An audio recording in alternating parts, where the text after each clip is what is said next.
वातावरण प्रदूषण आजको संसारको एक गंभीर समस्या हो। मानव गतिविधिहरूका कारण हावा, पानी र माटो दूषित हुँदै गएको छ।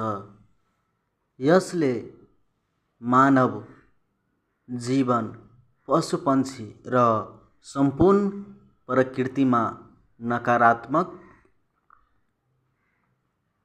असर पारेको छ। वातावरण प्रदूषणका मुख्य कारणहरूमा सवारी साधनबाट निस्कने धुवाँ, उद्योगबाट आउने विषालु ग्यास, प्लास्टिकको अत्यधिक प्रयोग, वन विनाश र फोहोरको गलत व्यवस्थापन पर्दछन्।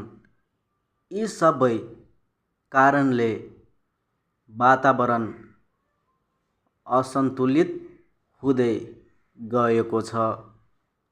प्रदूषणका कारण मानिसहरूमा श्वास-प्रश्वास सम्बन्धी रोग, छालाको समस्या र अन्य स्वास्थ्य समस्या देखिन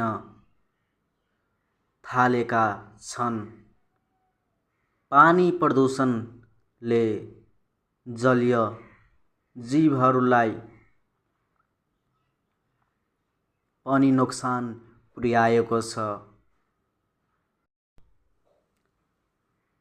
यस समस्याको समाधानका लागि वृक्षारोपण गर्नुपर्छ, सार्वजनिक यातायातको प्रयोग बढाउनुपर्छ, प्लास्टिकको प्रयोग कम गर्नुपर्छ र फोहोरलाई